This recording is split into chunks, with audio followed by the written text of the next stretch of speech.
Lorsque le directeur rejeta même sa carte bancaire, tout le monde se moqua du vieux paysan, mais quand il ouvrit cette vieille mallette en cuir, le silence emplit toute la banque. C'était un mardi matin, comme tant d'autres à Aix, en Provence, le soleil brillait sur les pierres ocres de la ville, illuminant les ruelles où la vie s'écoulait tranquillement. Mais en cette journée apparemment normale, quelque chose que personne n'oublierait jamais était sur le point de se produire. Marcel Dubois avait 72 ans, ses pas étaient lents mais assurés tandis qu'il marchait vers le centre-ville. Il portait son habituel chapeau de paille, celui qu'il avait protégé du soleil pendant toutes ces années, dans les champs de lavande. Sa chemise à carreaux marron et blanc était propre, mais visiblement usée, avec de petites déchirures raccommodées à plusieurs reprises. Son jean était délavé par le temps et le travail. À ses pieds, des chaussures en cuir usé qui avaient foulé beaucoup de terre.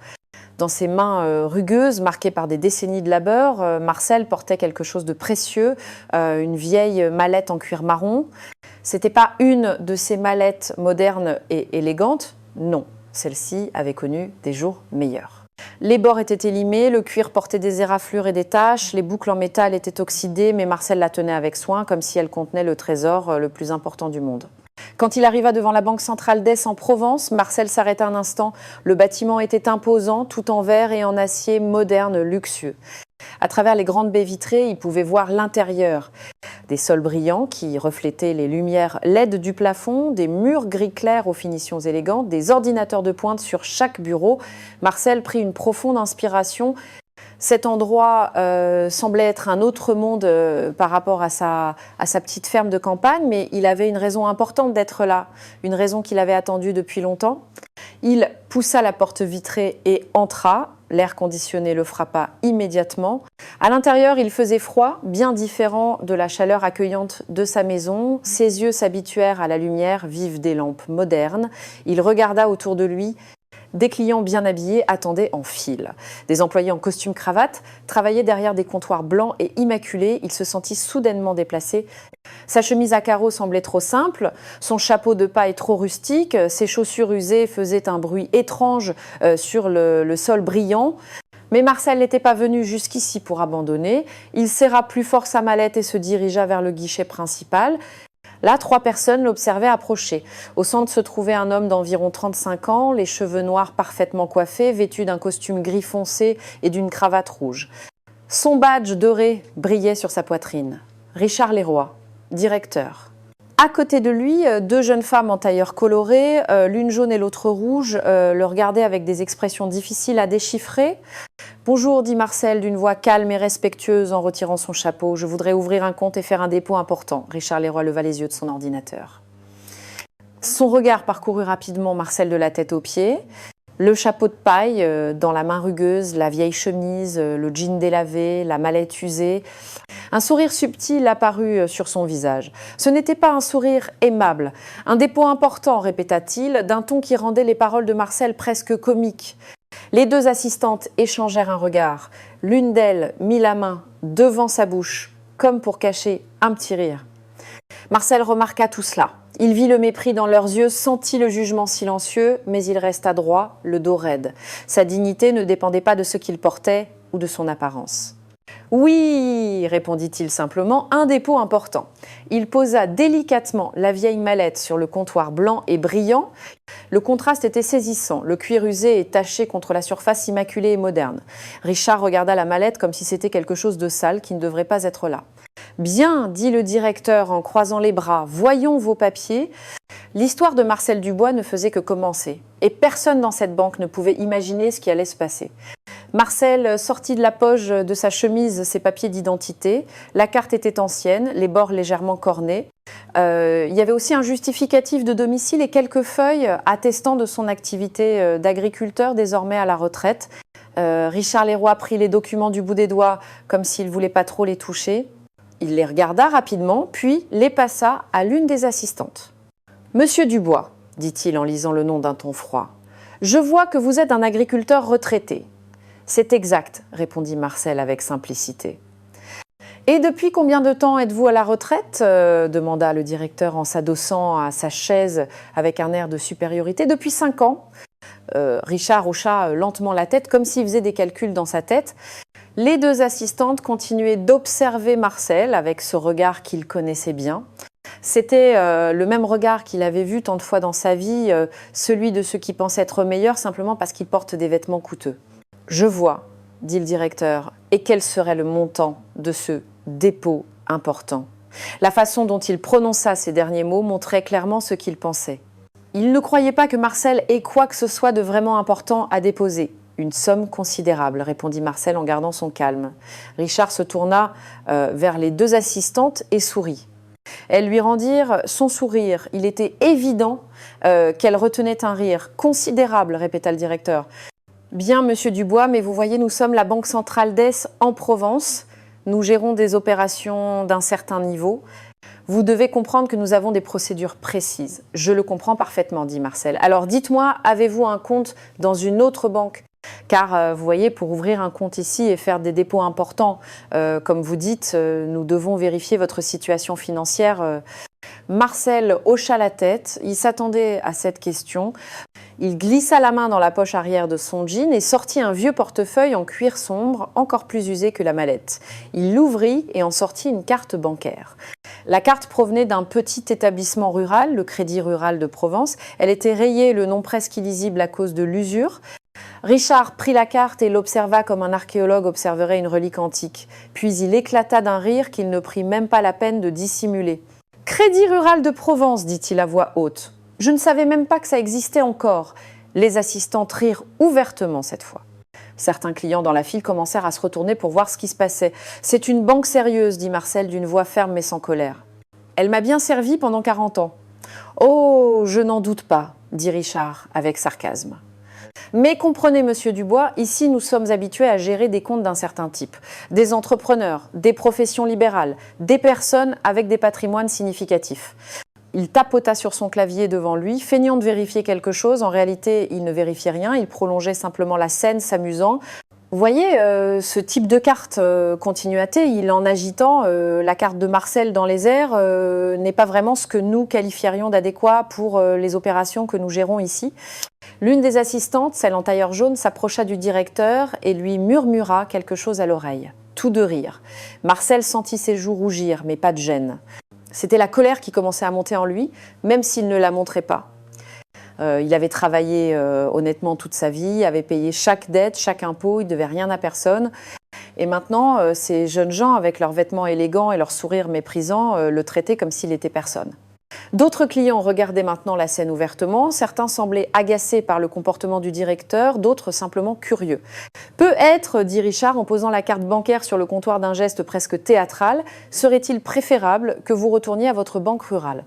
Ou peut-être y a-t-il des agences plus adaptées à votre profil ici à Aix. Je peux vous en faire une liste si vous voulez. » Les mots étaient formellement polis, mais le ton était du pur mépris. Marcel regarda le directeur dans les yeux, puis les deux assistantes, puis sa vieille mallette sur le comptoir. « Donnez-moi juste une chance, dit-il d'une voix calme mais déterminée, de vous montrer ce que j'ai apporté. » Richard soupira théâtralement, comme si on lui faisait perdre un temps précieux. « Très bien, dit-il en croisant les bras. Montrez-nous donc ce que vous avez dans votre mallette, je suis curieux. » Le ton était celui de quelqu'un qui s'apprête à assister à une farce, mais Marcel ne bougea pas encore. Il savait que ce moment allait tout changer. Richard Leroy reprit la carte bancaire de Marcel et l'observa avec une expression de dégoût à peine dissimulée. Il la fit tourner entre ses doigts, comme si c'était un objet de musée, quelque chose d'obsolète et de déplacé dans le monde moderne. « Cette carte, dit-il, en élevant la voix suffisamment pour que les clients à proximité puissent l'entendre, est vraiment intéressante. Quel âge a-t-elle, monsieur Dubois ? 20 ans, 30, 15 ans, répondit Marcel avec dignité. 15 ans, s'exclama Richard avec une fausse surprise. Et vous ne l'avez jamais renouvelée ? Regardez, elle est toute rayée, le numéro est presque illisible. L'assistante en tailleur rouge s'approcha pour mieux voir, secouant la tête avec un petit sourire. Monsieur Dubois, continua le directeur, pardonnez-moi, mais je dois être honnête avec vous. Ici, à la Banque centrale d'Aix en Provence, nous avons des standards très élevés. Zent. Nos clients sont des personnes avec des portefeuilles d'investissement, des comptes professionnels, de multiples propriétés. Il marqua une pause, regardant Marcel de la tête aux pieds. Une fois de plus, les gens qui ont des comptes ici n'utilisent pas des cartes comme celle-ci. Est-ce compréhensible ? Marcel sentit le regard de tout le monde sur lui. Une dame élégante dans la file derrière lui secoua la tête avec désapprobation. Il n'était pas clair si elle désapprouvait Marcel ou le comportement du directeur. J'ai parfaitement compris, dit Marcel. Mais je ne suis pas ici pour discuter de ma carte, je suis ici pour faire un dépôt. Ah oui, le fameux dépôt, dit Richard en souriant aux assistantes. Dites-moi, combien exactement voulez-vous déposer ? 200 €, 300, les assistantes rirent de nouveau. D'autres clients dans la banque commencèrent à murmurer entre eux. La scène devenait un spectacle public. C'est plus que ça, répondit Marcel calmement. 500 000. Le ton de Richard était de plus en plus moqueur. Écoutez, monsieur Dubois, je vais être direct. Ce genre de sommes, vous pouvez les gérer tranquillement dans votre banque de village. Pas besoin de venir ici, de nous faire perdre notre temps et celui des autres clients. Il fit un geste ample de la main, indiquant les personnes dans la file. Nous avons des gens qui attendent pour de vraies opérations, des opérations significatives. Ce n'est peut-être pas le bon endroit pour vous. Un homme en costume cravate dans la file hocha la tête en regardant sa montre avec impatience. D'autres, en revanche, semblaient mal à l'aise face à la manière dont le directeur traitait Marcel. L'assistante en tailleur jaune s'approcha de Richard et lui chuchota quelque chose. Il hocha la tête et dit ensuite à voix haute « Ma collègue me fait remarquer qu'il y a d'autres agences à Aix plus adaptées pour des clients comme vous. Je peux vous donner les adresses ?» Marcel serra les poings, ses jointures devinrent blanches, mais sa voix resta calme. « Je n'ai pas besoin d'autres adresses. Je veux juste que vous me donniez la chance d'ouvrir cette mallette et de vous montrer ce qu'il y a dedans. » Richard soupira lourdement, comme un parent exaspéré par un enfant capricieux. « Écoutez, monsieur Dubois, j'essaie d'être gentil, mais vous insistez, je ne veux pas appeler la sécurité. » Les mots tombèrent comme des pierres. Appeler la sécurité comme si Marcel était un fauteur de troubles, un problème à régler, un silence pesant s'installa dans la banque. Même les clients les plus distraits regardaient maintenant la scène avec attention. « Il n'est pas nécessaire d'appeler qui que ce soit, dit Marcel d'une voix ferme. Je demande seulement du respect. Le respect que chaque personne mérite, peu importe comment elle s'habille ou d'où elle vient. Le respect, répéta Richard avec un sourire ironique. Monsieur Dubois, je vous respecte, je vous donne un conseil sincère. Cette banque n'est pas pour tout le monde, c'est une question de niveau. Il mit l'accent sur ce dernier mot, niveau, comme si Marcel n'en avait pas assez. L'assistante en tailleur rouge regarda sa montre et chuchota quelque chose à sa collègue. Toutes deux semblaient ennuyées par toute la situation. « Alors, dit Richard, qu'avez-vous décidé ? Vous ouvrez cette mystérieuse mallette ou nous passons à autre chose ?» Le ton était un défi. Il mettait Marcel au pied du mur, devant tout le monde. Marcel regarda sa vieille mallette, puis le directeur, puis tous les clients qui attendaient et observaient. « Je l'ouvre, dit-il simplement. » Richard s'adossa à son siège, croisant les bras avec un sourire satisfait. « Bien, je suis tout oui. » Mais il n'avait aucune idée de ce qu'il allait voir. Marcel posa ses deux mains sur la vieille mallette. Ses doigts, marqués par le temps et le travail, caressèrent le cuir usé avec une délicatesse presque affectueuse. Cette mallette avait voyagé avec lui pendant de nombreuses années, elle avait vu beaucoup de choses et maintenant elle était sur le point de révéler son secret. Richard Leroy tambourinait des doigts sur le comptoir, regardant sa montre avec ostentation. Les deux assistantes échangèrent un regard d'ennui.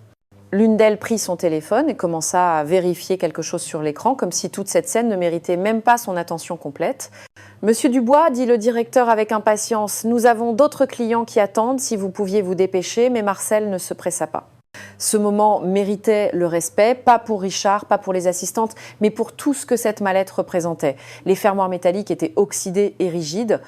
Marcel dut forcer un peu pour les faire sauter. Le premier s'ouvrit avec un clic métallique qui résonna dans le silence grandissant de la banque, puis le second. Ce son capta l'attention de tout le monde. Même les clients qui parlaient au téléphone ou regardaient leurs documents levèrent les yeux. Il y avait quelque chose dans ce moment, une tension dans l'air qu'on ne pouvait ignorer. Un jeune homme peut être un étudiant, s'approcha discrètement pour mieux voir, puis une femme âgée, puis d'autres personnes. Un petit cercle se formait autour du comptoir. « Mais que se passe-t-il ici » murmura quelqu'un. « Qu'y a-t-il dans cette mallette ?» Richard remarqua la tension croissante et son sourire devint encore plus sarcastique. Il appréciait le spectacle. Il pensait que quoi qu'il y ait à l'intérieur de cette mallette, cela ne ferait que confirmer son opinion sur ce vieux paysan. « Voilà, dit-il en s'adressant aux assistantes, mais en parlant assez fort pour être entendu, nous allons enfin découvrir le grand trésor de Monsieur Dubois. » Les assistantes rirent de nouveau, mais cette fois le rire sonnait un peu nerveux. Il y avait quelque chose dans l'atmosphère qui changeait. Marcel prit une profonde inspiration. Ses mains tremblaient légèrement, non par peur ou par honte, mais par émotion. À l'intérieur de cette mallette se trouvait l'histoire de sa vie. Chaque billet représentait des jours de travail sous le soleil, des sacrifices, des renoncements, des espoirs. Lentement, très lentement, il commença à soulever le couvercle de la mallette. Le mouvement était si délibéré qu'il semblait durer une éternité. Tout le monde dans la banque retenait son souffle. C'était comme si le temps lui-même s'était arrêté. Richard se pencha en avant, malgré son air de supériorité. Lui aussi était curieux. Maintenant, les assistantes avaient cessé de regarder leur téléphone. Les yeux de tous étaient fixés sur cette mallette. Marcel souleva encore un peu le couvercle. 1 cm, 2 cm, 3. La lumière des lamplettes de la banque commençait à éclairer l'intérieur de la mallette, mais on ne voyait pas encore clairement ce qu'il y avait dedans. « Allez, monsieur Dubois, dit Richard avec un mélange d'impatience et de curiosité mal dissimulée, ne nous tenez pas en haleine, montrez-nous ce grand dépôt. » Un homme en costume cravate dans la foule murmura « Mais qu'est-ce qu'il peut bien avoir là-dedans ?» Une femme répondit « Probablement de vieux documents ou quelques économies. »« Chut !» fit quelqu'un d'autre. « Regardez !» Marcel ouvrit complètement le couvercle et à ce moment-là, tout changea. Le silence qui suivit fut absolu. On n'entendait même plus le bourdonnement de la climatisation. Tout le monde, absolument tout le monde dans la banque était complètement immobile. Richard Leroy, qui une seconde auparavant souriait avec arrogance, avait maintenant la bouche grande ouverte. Son visage, d'abord rouge à force de rire, devint blanc comme un linge. Ses yeux s'écarquillèrent tellement qu'ils semblaient sur le point de sortir de leurs orbites. Les deux assistantes reculèrent simultanément d'un pas. L'une d'elles porta la main à sa bouche, l'autre laissa tomber le stylo qu'elle tenait. Le bruit du stylo frappant le sol fut le seul son dans la banque. À l'intérieur de la mallette, parfaitement organisée en piles ordonnées, il y avait des billets de banque, mais pas n'importe quel billet. C'était des billets de 200 €, de 500 €, des piles et des piles de billets. La lumière de la banque se reflétait sur les couleurs des billets, créant un effet presque hypnotique. Personne ne parlait, personne ne bougeait. Marcel regarda Richard droit dans les yeux et dit d'une voix calme « 850 000 €, en espèces 850 000 €. Les mots de Marcel résonnèrent dans la banque comme un coup de tonnerre par une journée sereine. 850 000 € en espèces, sous les yeux de tous. Richard Leroy était complètement paralysé. Sa bouche s'ouvrit et se referma plusieurs fois, mais aucun son n'en sortit. Il était comme un poisson hors de l'eau. Son visage passa du blanc au rouge, puis de nouveau au blanc. L'assistante en tailleur jaune recula jusqu'à heurter le bureau derrière elle. L'autre, en tailleur rouge, porta ses deux mains à son visage, se couvrant la bouche et le nez. Ses yeux étaient grands ouverts, incrédules.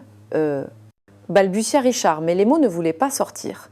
Marcel resta immobile, les mains posées sur les côtés de la mallette ouverte. Son expression était calme, presque sereine. Il n'y avait pas de triomphe dans son regard, pas de vengeance, juste une dignité tranquille que maintenant, tout le monde pouvait voir. Les clients dans la banque s'approchèrent encore plus. Certains se hissèrent sur la pointe des pieds pour mieux voir par-dessus les épaules des autres.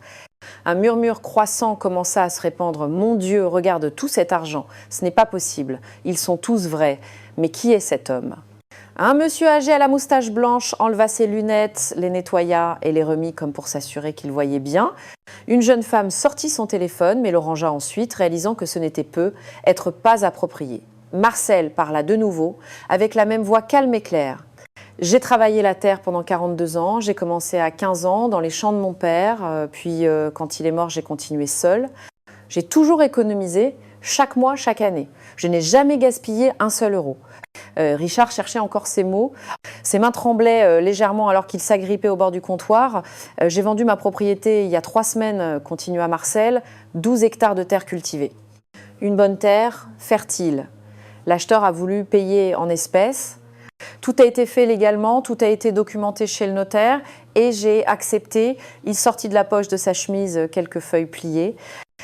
C'était des actes notariés avec des tampons et des signatures officielles.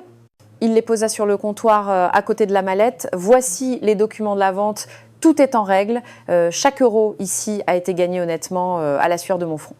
Et maintenant, je veux les déposer. Je veux les investir pour mes petits-enfants, pour leur avenir. » Le silence qui suivit fut différent de celui d'avant. C'était plus un silence d'attente ou de curiosité, c'était un silence de respect, de honte pour certains. Richard Leroy retrouva enfin sa voix. Elle était faible, incertaine. « Je, monsieur Dubois, je ne. » Mais les mots mouraient avant de se former complètement. Que pouvait-il dire? Comment pouvait-il justifier tout ce qu'il avait dit et fait dans les minutes précédentes? Un homme d'une cinquantaine d'années, aux cheveux gris et vêtu d'un élégant costume bleu, s'avança dans la foule. Il avait un air d'autorité. Le badge sur sa poitrine indiquait Dr Stéphane Fournier, directeur régional. « Que se passe-t-il ici » demanda-t-il d'une voix ferme et contrôlée. Richard se tourna vers lui, le visage maintenant complètement blême. L'assistante en jaune fit un pas en avant, nerveuse. « Directeur Fournier, nous étions juste en train de... » « J'ai tout entendu » l'interrompit le directeur régional. Il était visiblement dans la banque depuis quelques minutes et avait assisté à la scène. J'ai entendu exactement ce que vous étiez en train de faire.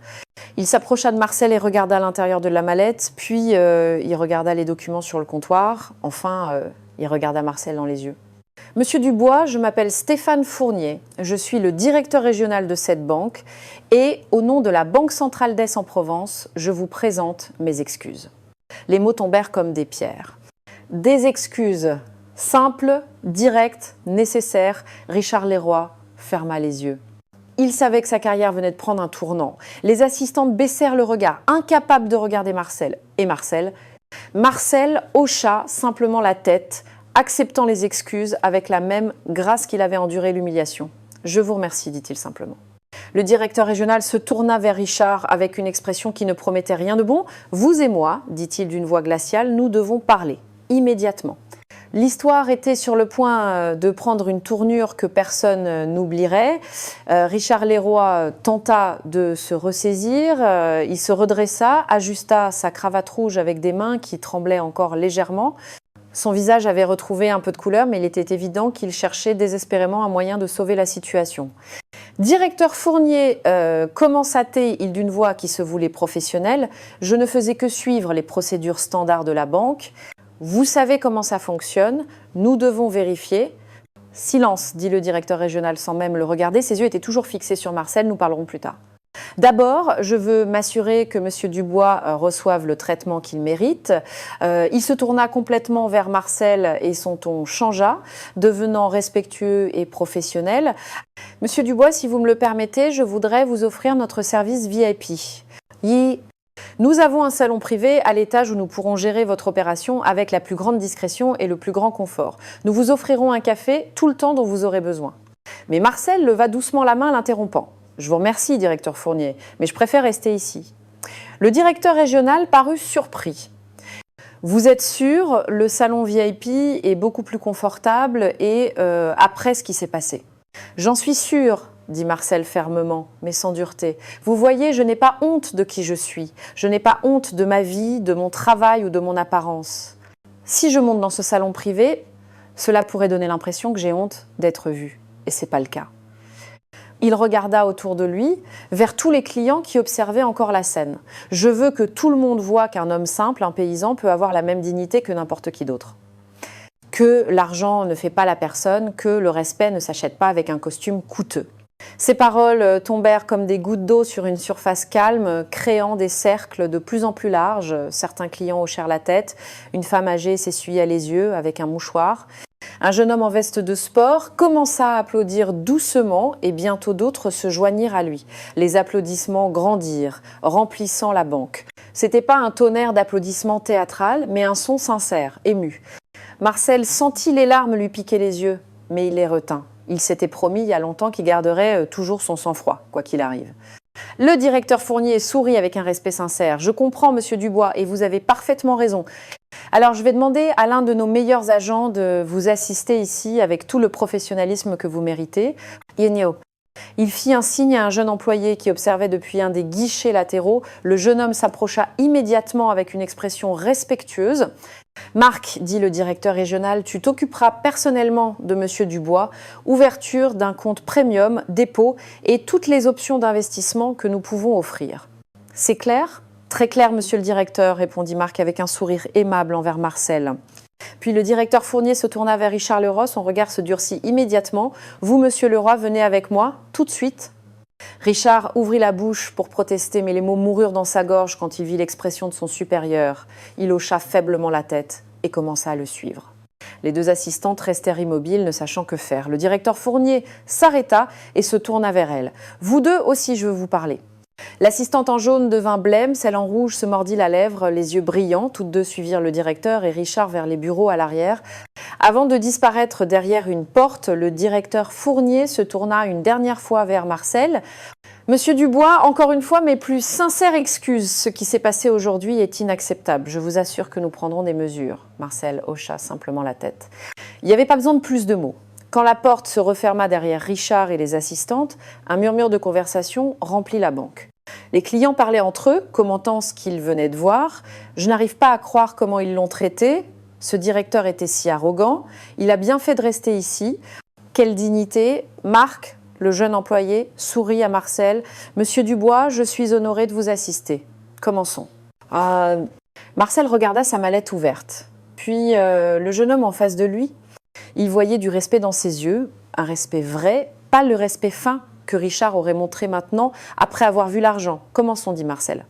Et tandis que Marc commençait à préparer les documents pour l'ouverture du compte, Marcel sentit enfin un poids se soulever de sa poitrine.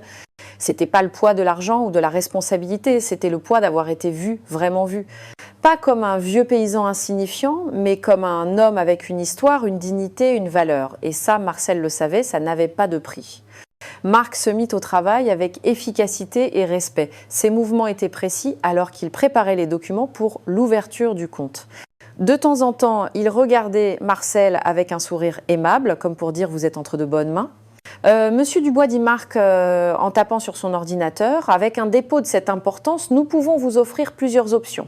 Des comptes d'épargne à taux d'intérêt avantageux, des certificats de dépôt, des fonds d'investissement à faible risque.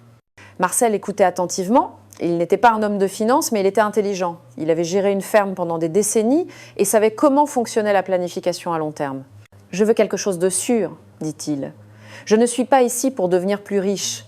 Je suis ici pour protéger ce que j'ai pour mes petits-enfants. » « Je comprends parfaitement, répondit Marc. Je ne vous conseillerai que des options sûres et fiables. » Pendant qu'il parlait, certains clients s'approchèrent de Marcel. Une dame d'une soixantaine d'années, aux cheveux gris rassemblés en un chignon élégant, toucha délicatement le bras de Marcel. « Excusez-moi, dit-elle d'une voix tremblante, je voulais juste vous dire que vous êtes une personne merveilleuse, la façon dont vous avez géré cette situation, avec tant de dignité. » Ses yeux brillaient de larmes. « Moi aussi, continua-t-elle, j'ai subi des traitements similaires par le passé. Quand mon mari est décédé, je suis allée à la banque avec mes économies, habillée simplement parce que j'étais en deuil. Ils m'ont traitée comme si j'étais personne. » Marcel prit gentiment la main de la dame. « Je suis désolée que vous ayez vécu cela aussi, dit-il avec chaleur. » Personne ne devrait se sentir ainsi. La femme hocha la tête, s'essuyant les larmes avec un mouchoir en dentelle. « Merci, murmura-t-elle. Merci d'avoir montré que la dignité n'a pas de prix. » Un homme âgé à la moustache s'approcha à son tour. « Monsieur Dubois, vous êtes un exemple, un véritable exemple. Mon père était un paysan comme vous. Il travaillait de l'aube au crépuscule et il savait comme vous que la vraie valeur d'un homme ne réside pas dans ses vêtements. » Marcel sourit. « Votre père était un homme sage. » Pendant que ces conversations se déroulaient, des voix étouffées parvenaient du bureau à l'arrière. On ne comprenait pas les mots exacts, mais le ton était clair. Le directeur Fournier ne parlait pas gentiment. Après environ 10 minutes, la porte s'ouvrit. Richard Leroy sortit le premier. Son visage était rouge, les yeux baissés, il ne regardait personne. Derrière lui, les deux assistantes, celle en jaune avait les yeux gonflés comme si elle avait pleuré. Celle en rouge tenait les bras croisés, la tête baissée. Le directeur Fournier les suivit, l'expression sérieuse et implacable. Richard s'approcha lentement du comptoir où Marcel était assis avec Marc. Ses pas étaient lourds, hésitants. Quand il arriva devant Marcel, il s'arrêta et prit une profonde inspiration. « Monsieur Dubois, dit-il d'une voix basse et brisée, je vous demande pardon. Ce que j'ai fait aujourd'hui est impardonnable. Je vous ai jugé sur votre apparence, je vous ai traité avec mépris. Il n'y a aucune excuse pour mon comportement. » Il marqua une pause comme si les mots suivants étaient particulièrement difficiles à prononcer. « Vous m'avez donné une leçon que je n'oublierai jamais. Vous m'avez montré ce que signifie la vraie dignité. Et je suis profondément désolée. » Les assistantes s'approchèrent à leur tour. Celle en jaune parla la première, la voix tremblante. « Nous vous demandons pardon aussi, monsieur Dubois. Nous avons ri. Nous avons jugé. C'est pas juste, ce n'est pas humain. » L'autre assistante hocha la tête, incapable de parler, des larmes coulant sur ses joues. Marcel les regarda tous les trois. Il vit le repentir dans leurs yeux. Ce n'était pas un repentir d'avoir été découvert, mais un repentir vrai, profond. « J'accepte vos excuses », dit-il simplement. « J'espère que cette leçon restera dans votre cœur, pas seulement pour aujourd'hui, mais pour toujours. » Puis, surprenant tout le monde, il ajouta « Nous commettons tous des erreurs. Ce qui compte, c'est d'apprendre d'elles. » Richard hocha la tête, incapable de retenir ses larmes. Il se tourna et s'éloigna rapidement, suivi des deux assistantes. Le directeur Fournier s'approcha de Marcel. « Monsieur Dubois, à partir d'aujourd'hui, Monsieur Leroy ne travaillera plus dans cette agence. Les assistantes recevront une mise à pied et une formation obligatoire sur le respect et l'éthique professionnelle. » Marcel hocha la tête, mais sans satisfaction. Il ne ressentait aucune joie à voir les autres punis. Il ressentait seulement l'espoir qu'ils avaient vraiment appris quelque chose. « J'espère, dit Marcel en regardant le directeur Fournier dans les yeux, que cette leçon restera pour tout le monde. Qu'elle deviendra quelque chose de bon, quelque chose qui change la façon dont les gens se traitent. » Le directeur Fournier lui serra la main avec respect. « Je vous donne ma parole. » Les minutes passèrent et Marc continua à travailler avec professionnalisme. Les documents s'accumulaient sur le comptoir, formulaire d'ouverture de compte, contrat d'investissement, certificat. Chaque page était expliquée avec soin et patience. Ici, vous signez, Monsieur Dubois, et ici, vos initiales. Marcel signait d'une écriture hésitante, mais claire. Il n'avait pas l'habitude de signer autant de documents, mais chaque signature représentait un pas vers l'avenir qu'il voulait construire pour ses petits-enfants. Tandis que le processus se poursuivait, le directeur Fournier sortit de nouveau du bureau à l'arrière. Cette fois, il était au téléphone, parlant avec quelqu'un au siège de la banque. « Oui, je comprends. Non, c'est pas acceptable. Exactement. Nous mettrons en place de nouvelles procédures immédiatement. » Il raccrocha et s'approcha de Marcel. « Monsieur Dubois, je voulais vous informer personnellement, je viens de parler avec la direction de la banque. Ce qui s'est passé aujourd'hui va devenir un cas d'école pour tout notre réseau. Nous utiliserons cette expérience pour former tous nos employés. » Marcel leva les yeux de ses documents. « Un cas d'école ? » « Oui, » confirma le directeur Fournier, évidemment sans utiliser de vrai nom, mais la situation, la leçon, tout sera utilisé pour enseigner à nos employés l'importance du respect, peu importe comment un client se présente. « Il marqua une pause, puis ajouta « Si vous êtes d'accord, bien sûr. » Marcel y réfléchit un instant, puis hocha lentement la tête. « Si cela peut aider d'autres personnes à ne pas subir ce que j'ai subi, alors je suis d'accord. » Le directeur Fournier sourit avec une gratitude sincère. « Vous êtes un homme extraordinaire, Monsieur Dubois. » À ce moment, un autre employé s'approcha avec une mallette neuve. Elle était moderne, en cuir noir brillant, avec des serrures chromées. « Monsieur Dubois, dit Marc, ceci est pour vous, un cadeau de la banque pour transporter vos documents importants. » Marcel regarda la nouvelle mallette, puis sa vieille mallette en cuir marron, maintenant vide, à côté de lui sur le comptoir. « C'est très gentil, dit-il, mais je préfère garder la mienne. » Il caressa le cuir usé avec affection. Cette mallette a voyagé avec moi pendant 30 ans. Elle m'a accompagnée au marché, aux foires agricoles, chez le notaire. Elle a vu toute ma vie. Je ne la changerai pas. Marc sourit, compréhensif. Bien sûr, Monsieur Dubois, je comprends parfaitement. Après presque 1 heure, tout était terminé. Marcel avait son nouveau compte premium, ses investissements sécurisés, ses nouvelles cartes bancaires. Marc lui donna même un numéro de téléphone direct. C'est mon numéro personnel, Monsieur Dubois. Si vous avez besoin de quoi que ce soit, n'importe quelle question, appelez-moi directement à n'importe quelle heure. Merci Marc, vous êtes un bon garçon. Le jeune employé rougit légèrement. C'est moi qui vous remercie. Aujourd'hui, vous m'avez appris une leçon importante. Une leçon que je garderai avec moi toute ma vie. Marcel se leva de sa chaise, prenant sa vieille mallette. Elle était plus légère maintenant, sans l'argent, mais d'une certaine manière, elle semblait plus précieuse que jamais. Le directeur Fournier l'accompagna vers la sortie. Pendant qu'il marchait, les clients et les employés s'arrêtaient pour regarder.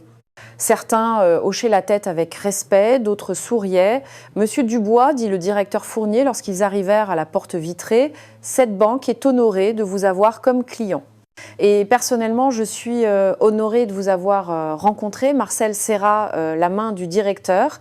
« Merci d'avoir fait ce qui était juste. Tout le monde ne le ferait pas. C'est le moins que je pouvais faire. » Marcel mit son chapeau de paille sur sa tête. Le soleil de Provence brillait dehors, chaud et accueillant. « Au revoir, dit-il simplement. « Au revoir, Monsieur Dubois, et merci. Merci de nous avoir donné cette opportunité de nous améliorer. » Marcel sortit de la banque. La porte vitrée se referma derrière lui avec un son doux. Et tandis qu'il marchait le long de la rue, sous le soleil de sa Provence bien-aimée, Marcel sentit quelque chose qu'il n'avait pas ressenti depuis longtemps. La paix, une paix véritable, profonde, non pas parce qu'il avait prouvé quelque chose à quelqu'un, mais parce qu'il était resté fidèle à lui-même. 3 semaines s'étaient écoulées depuis ce jour à la Banque Centrale d'Est en Provence. 3 semaines pendant lesquelles l'histoire de Marcel Dubois avait fait le tour de la ville comme une rivière silencieuse mais puissante. Marcel était assis dans son petit jardin à l'ombre d'un vieil olivier. Sa maison était simple, modeste. Rien n'avait changé après le dépôt. Les mêmes meubles, les mêmes murs blancs, le même chapeau de paille accroché près de la porte. L'argent était en sécurité, investi pour ses petits-enfants, mais la vie de Marcel continuait exactement comme avant. Car pour lui, la richesse n'avait jamais été sur un compte en banque. Le téléphone sonna. C'était Marc, le jeune employé. Monsieur Dubois, bonjour. Je vous appelais pour vous tenir au courant. Vos investissements se portent bien. Et je voulais vous dire que depuis hier, nous avons commencé le nouveau programme de formation pour tout le personnel. Le programme de formation, demanda Marcel. Oui, celui basé sur votre expérience. Chaque employé de la banque dans toute la région suit un cours sur le respect, la dignité et l'accueil. Tout le monde connaît l'histoire, Monsieur Dubois. Pas avec les noms, bien sûr, mais tout le monde sait ce qui s'est passé. Marcel sourit. Et ils apprennent plus que vous n'imaginez. Certains employés ont avoué avoir eu des comportements similaires par le passé. Ils se sont excusés, d'autres ont pleuré.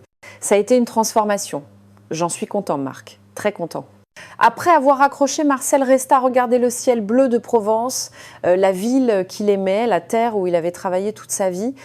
L'après-midi du même jour, ses petits-enfants vinrent le voir. Thérèse, 12 ans, et Luc, 14 ans. Ils couraient dans le jardin en riant, plein d'énergie et de vie. « Papy, papy !» cria Thérèse. « À l'école, tout le monde parle de toi !» Marcel haussa un sourcil.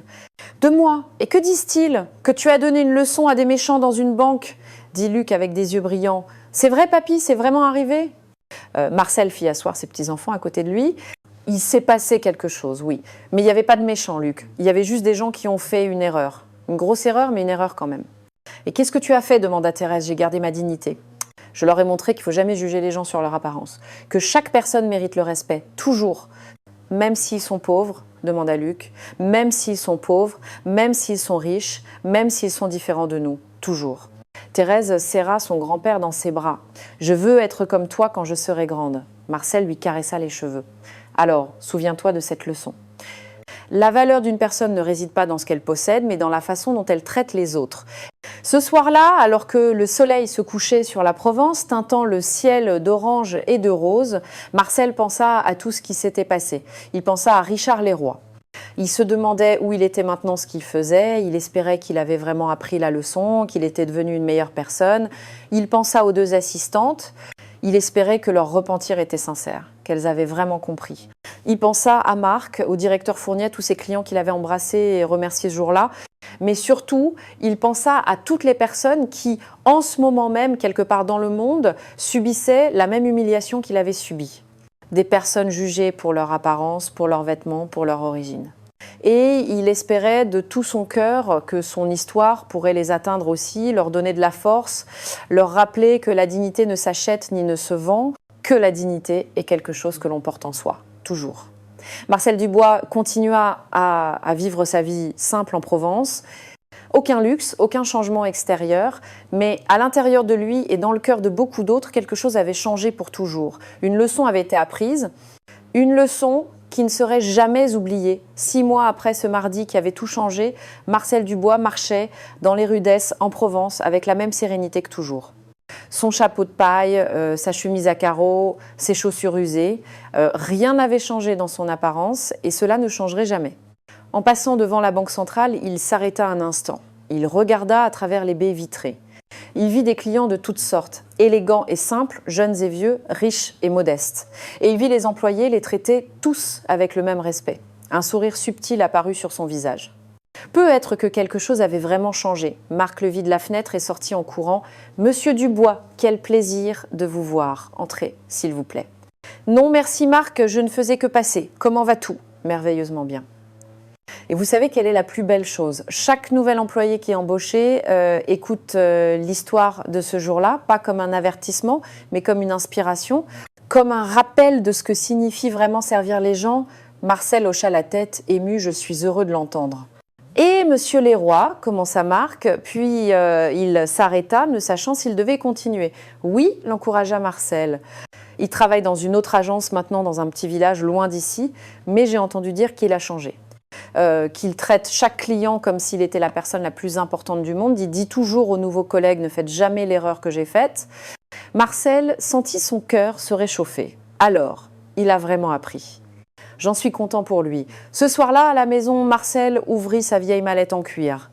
À l'intérieur, il n'y avait plus de billets de banque, il y avait des photographies, des photos de ses petits-enfants, de sa femme qui n'était plus là, de ses parents dans les champs, les souvenirs d'une vie vécue avec honnêteté et labeur.